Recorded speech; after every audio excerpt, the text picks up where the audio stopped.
सच्चो सरदार जॾहिं आयो सच्चो सरदार दुनिया नूर थी सारे 12 तारीख़ ईंदे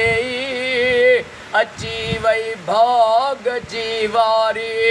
या अल्लाह या रहमान या रहीम या करीम रब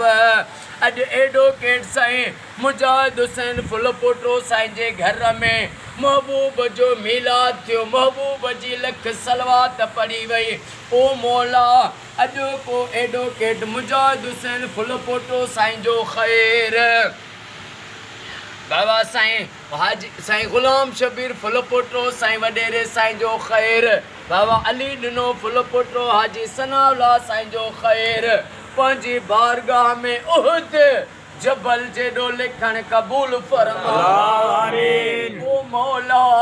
नबी सरदार जे आमद जो वास्तो थिए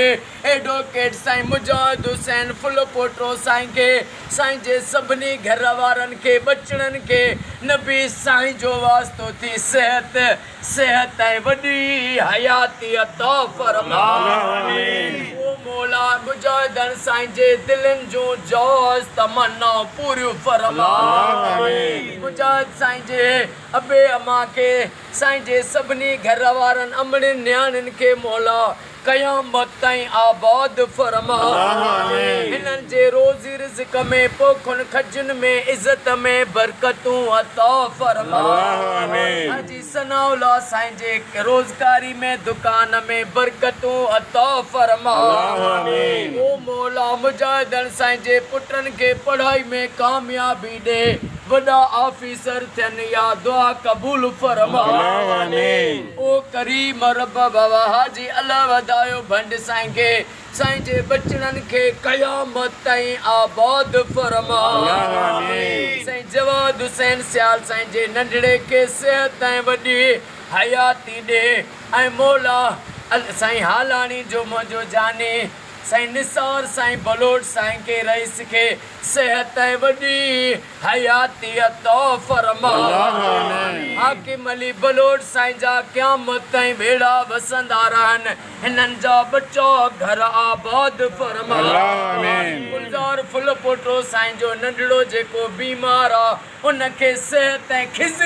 खिज़री हयाती अता फरमा इलाज सां सभिनी जो बेड़ो तार जेके बीमार आहिनि उन्हनि खे शफ़ा अता फरमा बे औलादनि खे औलाद अता फरमा बेरोज़गारनि खे रोज़ी अता फरमा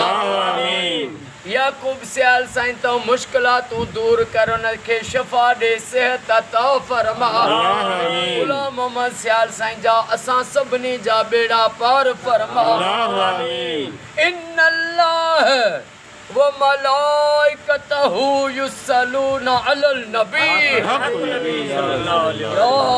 अय्युहल्लज़ीना आमनू सल्लु अलैहि वसल्लिमू तस्लीमा अल्लाहुम्मा सल्लि अला मुहम्मद व आले मुहम्मद ला इलाहा इल्लल्लाह मुहम्मदुर रसूलुल्लाह नारे है